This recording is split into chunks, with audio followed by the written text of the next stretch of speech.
మాట్లాడడం యొక్క ఉద్దేశం ఏంటంటే ఆఖరిగా మనం వాక్యంతో ముగించాలి, దాని తర్వాత ఏమీ ఉండకూడదు అనే ఉద్దేశము.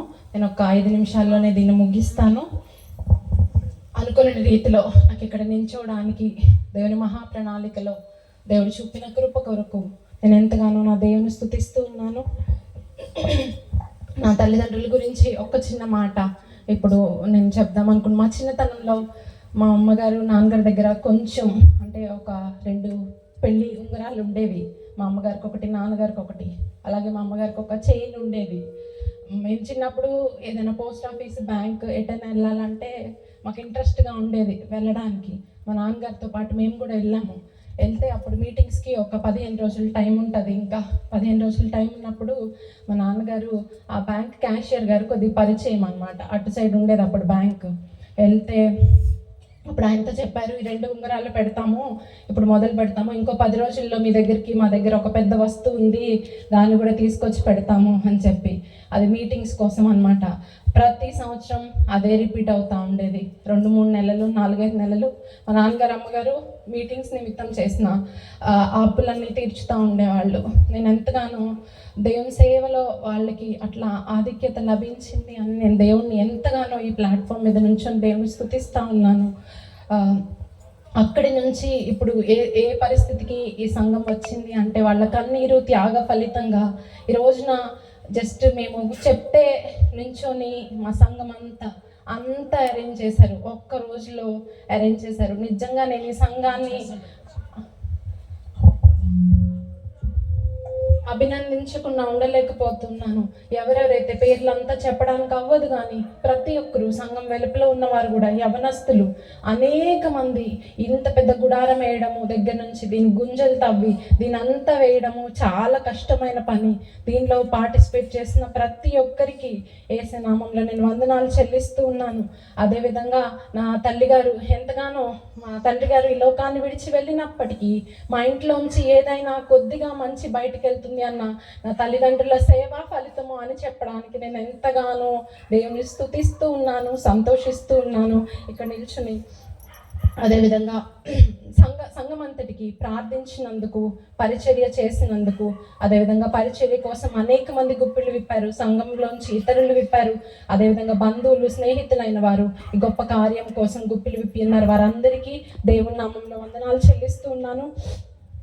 అదేవిధంగా కొంతమంది యూత్, ఈ ఊర్లో ఉన్న వాళ్ళు, అదేవిధంగా అన్యులైన వారు మనకి కూరగాయలు, అదేవిధంగా మనకి కావాల్సిన ప్రొవిజన్స్, సరుకులు, ఇంకా అనేక రకాలైన రైస్, అన్ని రకాలుగా సహాయం చేశారు. వాళ్ళందరి పేర్లు చెప్పడానికి సమయాభావం వల్ల నేను చెప్పలేకపోతున్నాను. కానీ మనుషుల మధ్యలో మీ పేరు వినబడ్డం కంటే దేవుడు ఆల్రెడీ మీకు బ్లెస్సింగ్ని కౌంట్ చేసి ఉంచారు అన్న మొన్న ఆల్రెడీ చెప్తున్నారు. మనుషుల మధ్యలో చెప్పే ఆ ఫలము దేవుని దగ్గర పొందకుండా ఉన్నట్లే అని చెప్పి. కాబట్టి దయచేసి అర్థం చేసుకుంటారని ఆశిస్తున్నాను. సహృదయంతో తీసుకోండి దీని గురించి. అదేవిధంగా మనకి ఆర్కెస్ట్రా, సౌండ్ సిస్టమ్ సంగీతరావు గారు, పాస్టర్ సంగీతరావు గారి సన్స్, తమ్ముళ్ళు మనకి ఎంతగానో వాళ్ళు చక్కగా వచ్చిన టైంకి, ఇంతకుముందు ఉన్న వాళ్ళతో అది ఇది కొద్దిగా ఇబ్బంది ఉండేది.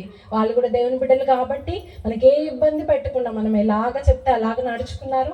తమ్ముళ్ళందరికీ యేసు నామంలో వందనాలు చెల్లిస్తున్నాను.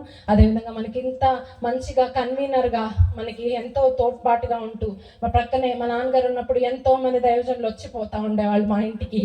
కానీ చనిపోయిన తర్వాత నాకు తెలిసి అతి తక్కువ మంది మా ఇంటికి వచ్చారు. అతి తక్కువ మందిలో అన్న ఒకళ్ళు. నేను ఎంతగానో ఎప్పుడు వస్తానే ఉంటారు, మేము అడగకపోయినా మీరు ఎలా ఉన్నారు అని అడగడానికి వస్తూ ఉంటారు.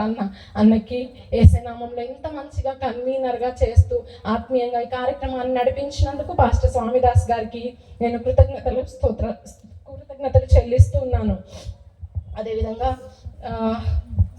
డే 1 నుంచి ఇక్కడికి వచ్చిన దైవ సేవకులు వారి సమయాన్ని వెచ్చించి, వారి ప్రయాణాలు చేసి ఇక్కడికి వచ్చి మనకి దేవుని వాక్యాన్ని అందించున్నారు. బ్రదర్ ప్రతాప్ గారు, అదేవిధంగా బ్రదర్ బెంజమిన్ గారు, పాస్టర్ తిమోతి గారు, అదేవిధంగా పాస్టర్ యోసేఫ్ గారు, అదేవిధంగా కుమార్ పుష్పరాజ్ అన్న, పాస్టర్ గిబ్సన్ గారు, పాస్టర్ దానియేలు గారు, అదేవిధంగా దేవరాజ అంకులు, పెద్ద దైవజనులు మన డే 1 నుంచి మన ఇక్కడ 1వ వార్షిక సువార్త సభలు పెడుతున్న దగ్గర నుంచి అంకుల్ మన మధ్యకు వస్తూ ఉన్నారు.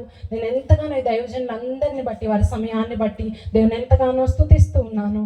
అదేవిధంగా నేను మళ్ళా సభాపూర్వకంగా అనేక ఆటంకాలు వచ్చినాయండి పెట్టడానికి. మాకు ఎవ్వరు సహాయ నిరాకరణ, మేము అనుకోనని పరిస్థితుల్లో ఈ మీటింగ్ పెట్టడం జరిగింది. నేను సభాపూర్వకంగా మళ్ళా తెలియజేస్తున్నాను, పరంజ్యోతి గారి డాటర్గా చెప్తున్నా, మా నాన్నగారికి కానీ అమ్మగారికి కానీ ఎవ్వరు శత్రువులు లేరు. మేమంతా చేసేది ఇక్కడ ఒకటే, దేవుని సువార్త ప్రకటించాలి, అనేక మంది దేవుని వాక్యం వినాలి అనేది మా ఉద్దేశం తప్ప మేమెవ్వరిని వ్యక్తిగతంగా మాకు ఎవ్వరి మీద ద్వేషం లేదు. ఈ వాక్యం, ఈ మాటలు దూరం నుంచి వింటా ఉన్న వాళ్ళకు కూడా చెప్తున్నా, మా వలన ఏ రకంగా అయినా మీ మనస్సు నొప్పించబడి ఉంటే దయచేసి క్షమించండి. అందరినీ సహోదర భావంతో పరలోకానికి నడిపించాలనేది కేవలం మా ఉద్దేశమై ఉన్నది. దాని గురించి మాత్రమే మేము ఈ కన్వెన్షన్స్ ఏర్పాటు చేసి ఉన్నాము. దయచేసి దీన్ని వేరే ఇతర ఏ కోణంలో దయచేసి చూడొద్దు అని కోరుకుంటున్నాను. ఎప్పుడు చాలా చాలా బాధపడ్డాం మేము.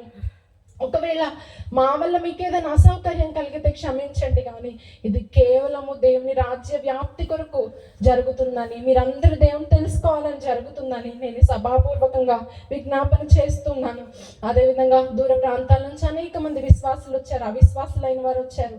వారందరికీ యేసు నామములో వందనాలు. ఓపికగా ఈ 5 దినాలు ఉదయం, మధ్యాహ్నం, పగలు ఈ కూడికని అటెండ్ అయిన మీ అందరికీ కూడా యేసు నామములో వందనాలు తెలియజేస్తున్నాను. అదేవిధంగా నేను ఇంకా ఎవరి పేరైనా మర్చిపోయి ఉంటే దయతో నన్ను క్షమించండి. ఇంకా అన్ని రకాలుగా కనబడకుండా ఈ మీటింగ్ కొరకు ఇంత అద్భుతంగా జరిగినాయి అంటే, ఒక పక్కన సాతాను కార్యం ఎలా జరుగుతూ ఉందో దేవుని కార్యం కూడా అంతే బలంగా జరుగుతూ ఉంది. కాబట్టి ఇంత మంచిగా జరిగినాయి అంటే దీనికి ప్రత్యక్షంగా పరోక్షంగా అనేక మంది సహకరించారు. వారందరికీ యేసే నామములో నిండు వందనాలు తెలియజేస్తూ ఉన్నాను. నాకు ఈ అవకాశం ఇచ్చిన సభాధ్యక్షులకు వందనాలు తెలియజేసుకుంటూ సెలవు తీసుకుంటున్నాను. దేవుడి మాటలు దీవించును గాక. ఆమేన్.